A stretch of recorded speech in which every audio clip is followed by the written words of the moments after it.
Welcome to the Business Spotlight series. My name is Dona Kappmeyer, and I'm the CEO and firm owner of Capital Game Plan Consulting and Action Coach in South Texas.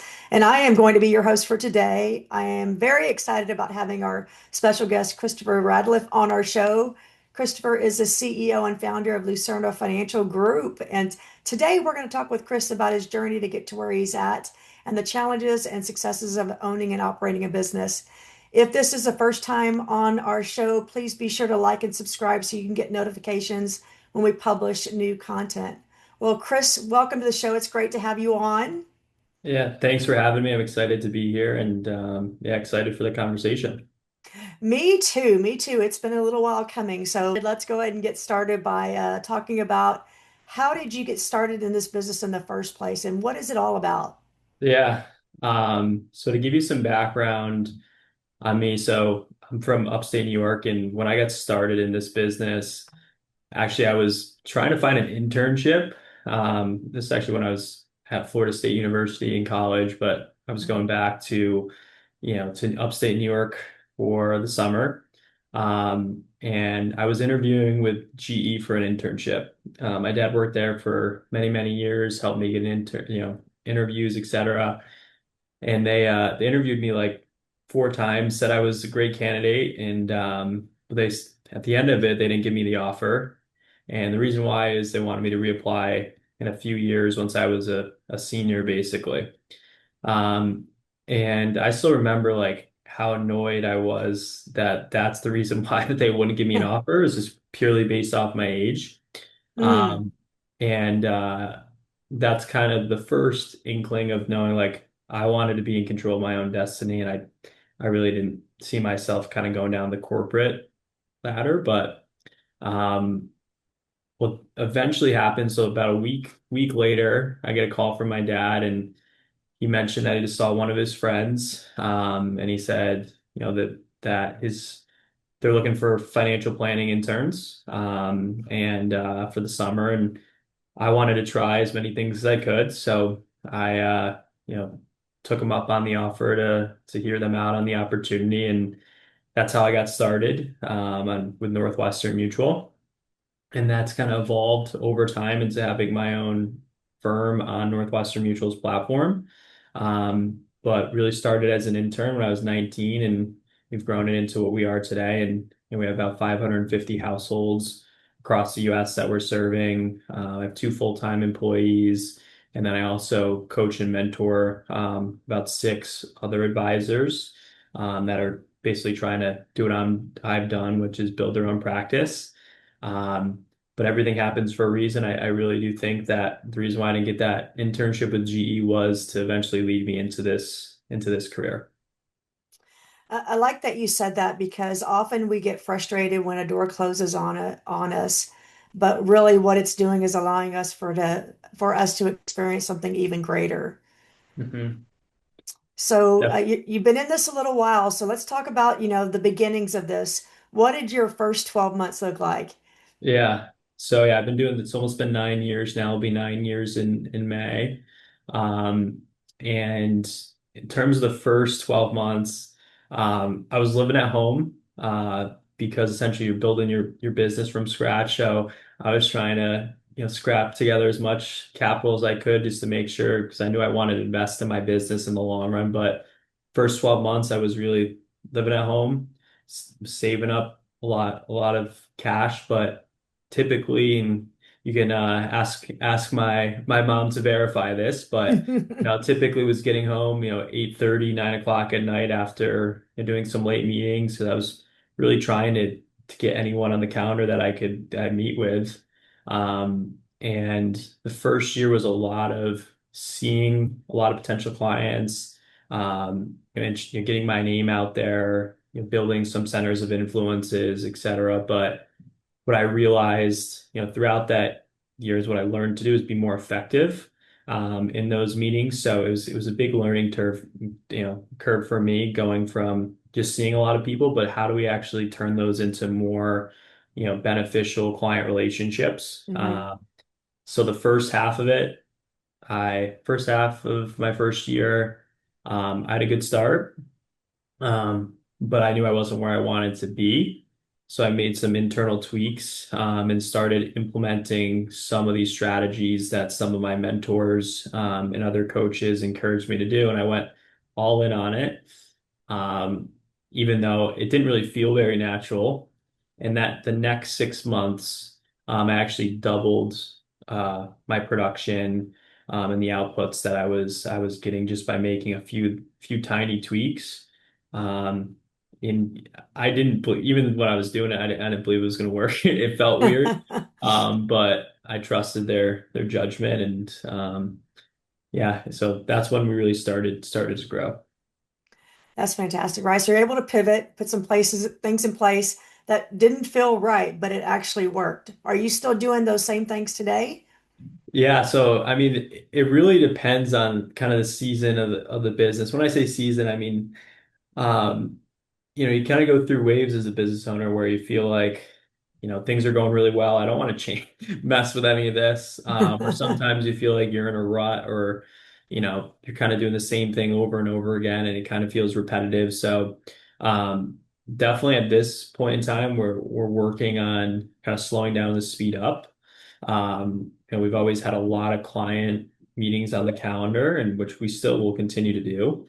But how do we get it to the point to where, we're having more impactful conversation and more, more impactful relationships with clients. We're trying to really deepen those relationships now.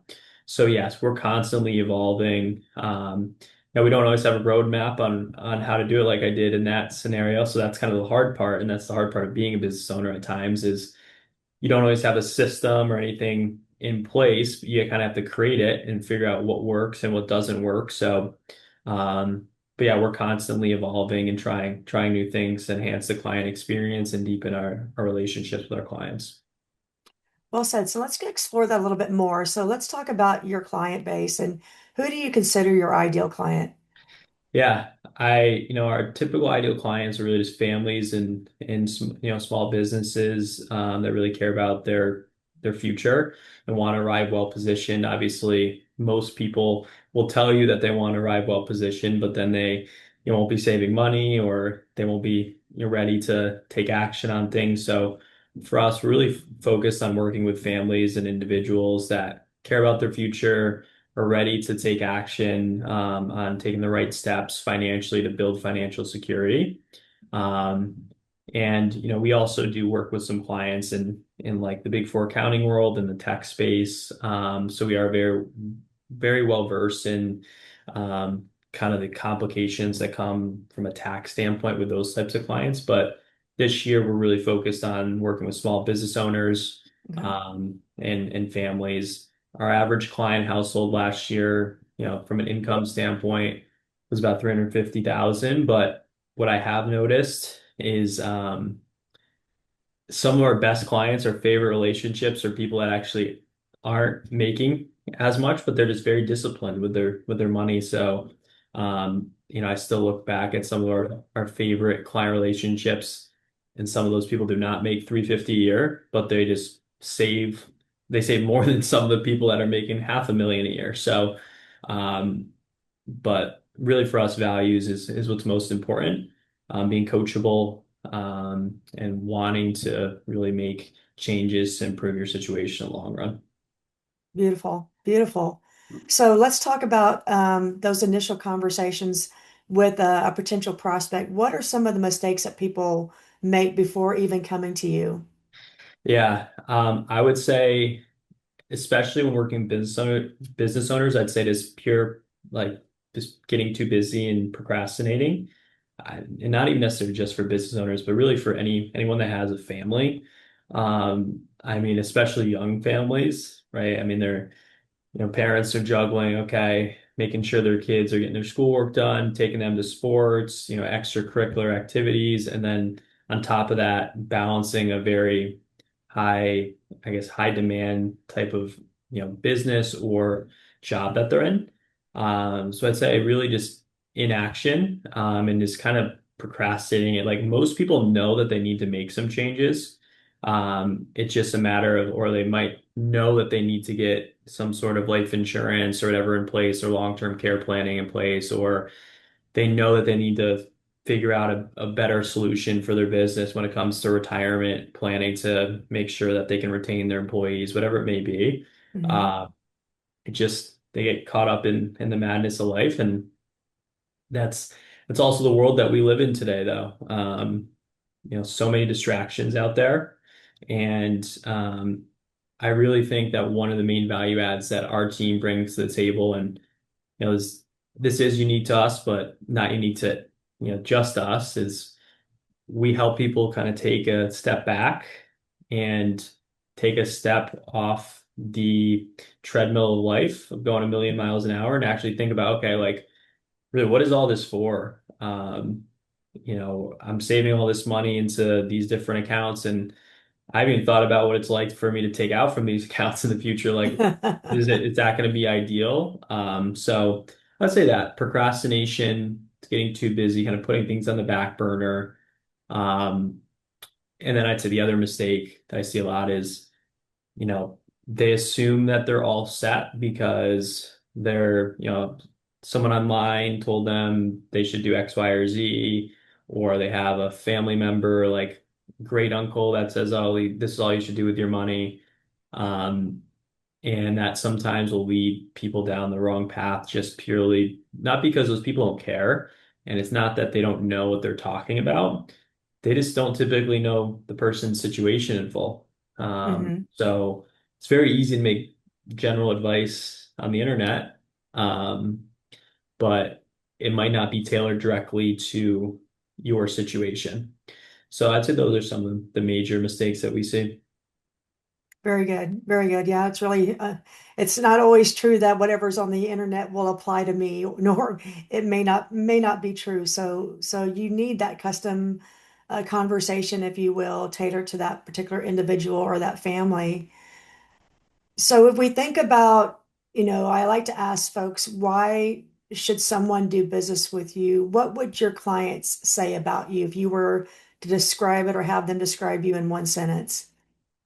Yeah, one sentence.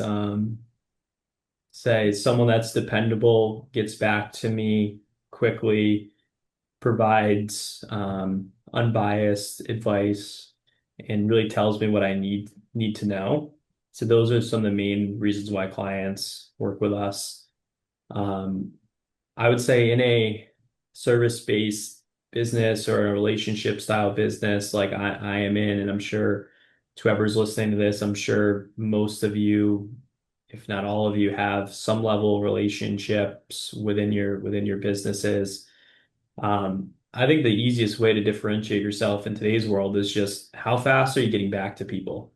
Yeah. Um, so like if I'm in a meeting, and I see someone reaches out to me, typically I'll shoot a quick note. I might even say in the meeting, be like, "Hey, give me 10 seconds. Let me just shoot this over." And I might send it to Alex and my team to go actually reach out to that client then and there, just because that's kind of the difference between me and someone, other advisors out there. I actually just got off the phone with a potential client this morning, and I won't name the firm that they're Okay. reaching out to, but they just inherited an account from their father, and they've called the person 4 times and over the last 2 weeks, and they haven't got a call back yet. Mm, And it just amazes me because this is a time this person really needs them. Right. I mean, very big yeah. transition period. Just lost their father. Now, it was expected. It wasn't like it was, wasn't expected, but, this person is very stressed out, trying to figure out all the moving parts of the situation, as most people are when someone passes away. Can be a very challenging situation to get organized around and very stressful. And this person is hearing crickets from them. So, uh, Mm, and I think that's a lot of businesses out there. It's a very easy way to separate ourselves from any alternative options, is by just getting back to people, following through on what you say you're going to do, and tell people what they really need to hear, not always what they want to hear. you would think as simple as it is just reaching back out would be commonplace, and it's not. Mhm. and even basic, customer service that used to be so common is not. So getting back to those basics, right, Mhm. does so much and really can differentiate you because Mhm. you're covering the bases that we took for granted. And so well done on doing that. Thank you. Yeah. Well, I don't know about you, but there's nothing that gets me, I guess, more frustrated than when I have to call whatever for some sort of service or some Mhm. company that I need to talk to about something and get on the phone and it's like an AI bot or something like that. That also drives that drives me nuts too. I'm like, just put me through to someone that could Yes. actually answer the question instead of just repeating the same thing over and over again. So Yeah, zero pound, whatever it is to get me bypass the menu to get me to a live body. yeah, Yeah, I hear you. I hear it's so frustrating. yeah. So let's talk about your future state. Where do you want this business to be in the next 3 to 5 years? Yeah.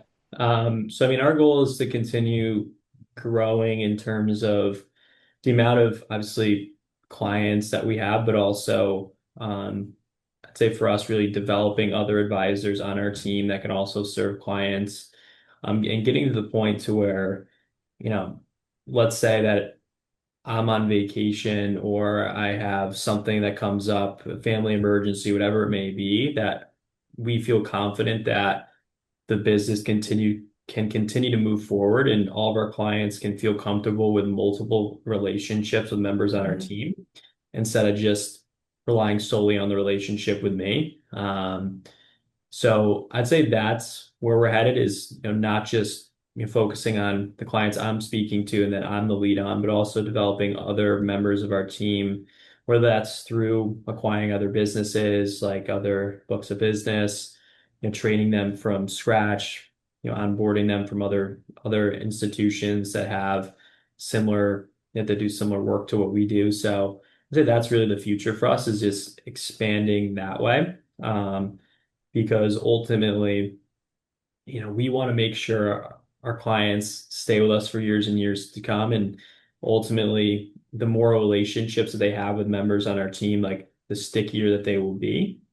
So that's ultimately our goal for the next 5, 10 years, is really developing those deeper relationships and expanding kind of our team in terms of who has relationships with what clients and whatnot. Very good. So let's go into a little bit more about that relationship side because you are in a heavy relationship business, kind of like we are as well. So Mhm. it requires a certain kind of person to kind of fill that role. So as you look at recruiting and hiring, what does that look like for you? Who do you screen? What kind of traits are you looking for when you're bringing somebody on?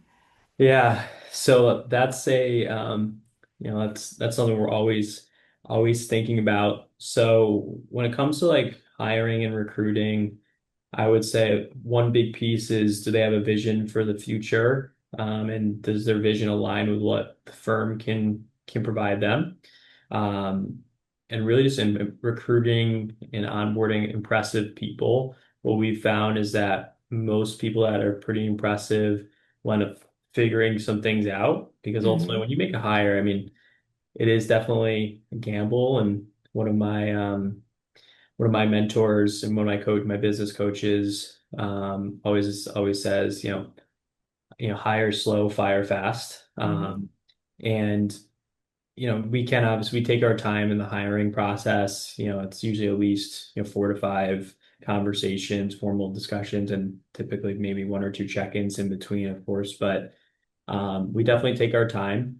And I would say, people that are bought into building something that's bigger than themselves, that want to serve and help people around them or in the community, or just across the country, create a more stable financial future for themselves. Sometimes people will have like unique personal experiences that bring them into the business. Um, and that also is very important too is, if someone has a lot of conviction behind what they do, because maybe, they had someone that, a parent that passed away when they were young and they didn't have the proper planning in place and they want to make sure every single family has that, set up.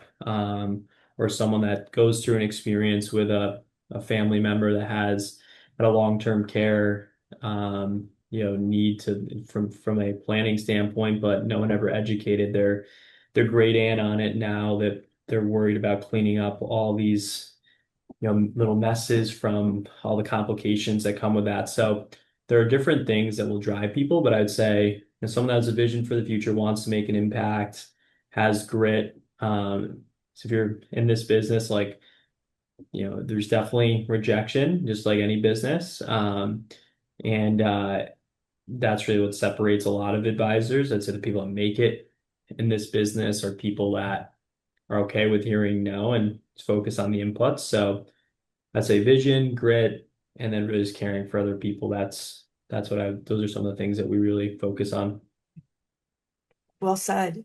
Well said. So, one of the challenges too with expanding your team is determining, what do I hold on to versus what am I comfortable with delegating. And as owners, we want to hold on to everything and we really struggle with delegation. So, what does that look like for you? And when do you make that decision as far as, okay, I'm good with handing this off?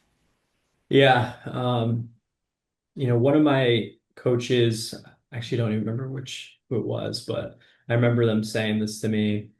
It was if someone can do it 80% to what you can do, like they can do it 80% as well as you, then you should eventually delegate it, unless it's like some sort of, key metric. So for me, for example, like some of those key metrics I probably will never delegate for a very, very long time is seeing our A and our A plus level clients, because that's ultimately something that I want to make sure our clients are getting the best.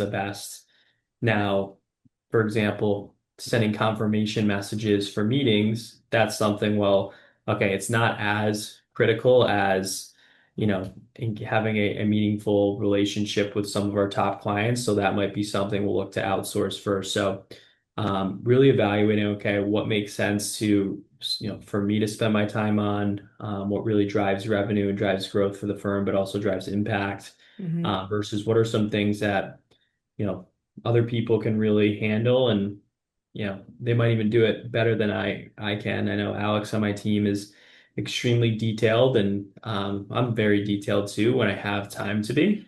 But when I'm bouncing from meeting to meeting, I really rely on him to keep everything organized, and I think he's better at some of the organizational stuff than I even am. So um, that's what I would say on delegation.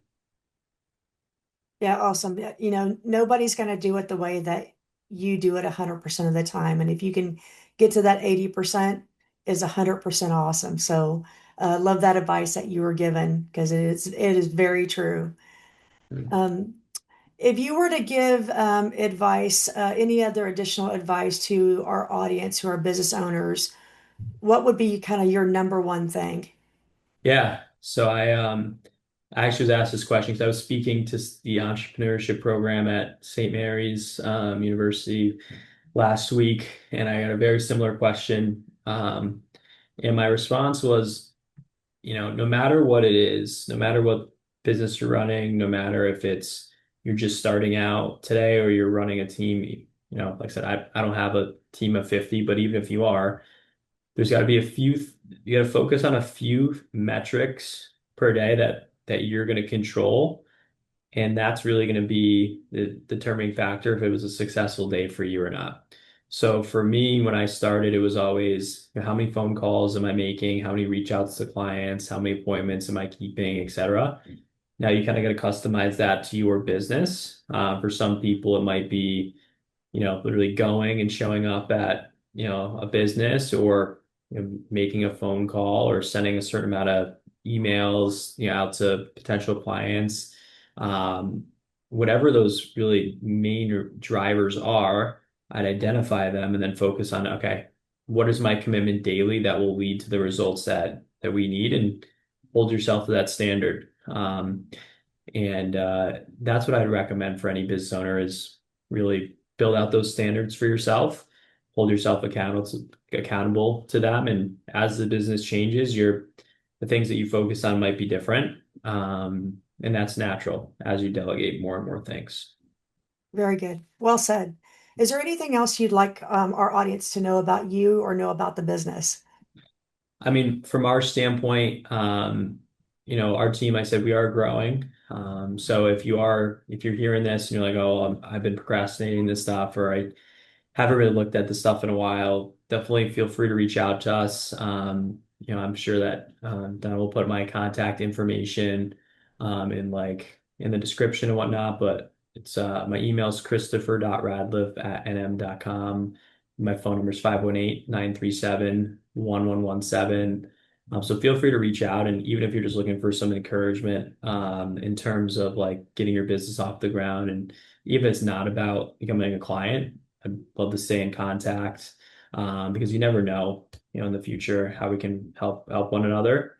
Um, the one other piece I will bring up about kind of my journey is, and it's very common across all entrepreneurs, but when I was first getting started, I still remember, even some of my mentors, some of the leaders like around me, they were even doubting me. And you're going to have people in your life that are going to tell you that you're crazy for trying to do what you're trying to start a business, and trying to do something that's uncommon.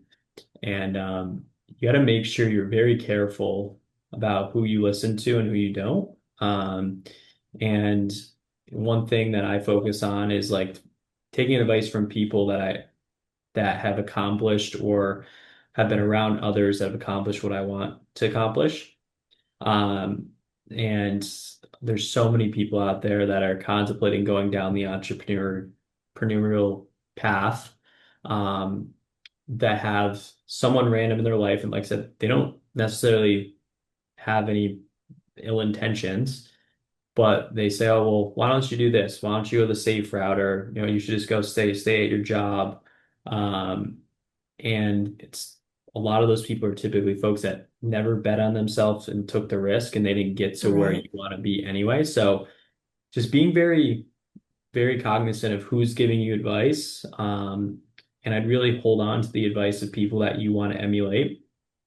Um, and, I listen to a lot of Alex Hermosi, and he talks a lot about ultimately like, many people in the world will say that you are very similar. You end up being like the five people that you spend the most time with, Mm-hmm. um, which I think can be true. So like surrounding yourselves with the right people and making sure that you're, spending time with people that have the right intentions and are focused on the same types of goals. But what Hormozy says is really focusing, like you become who you compare yourself to.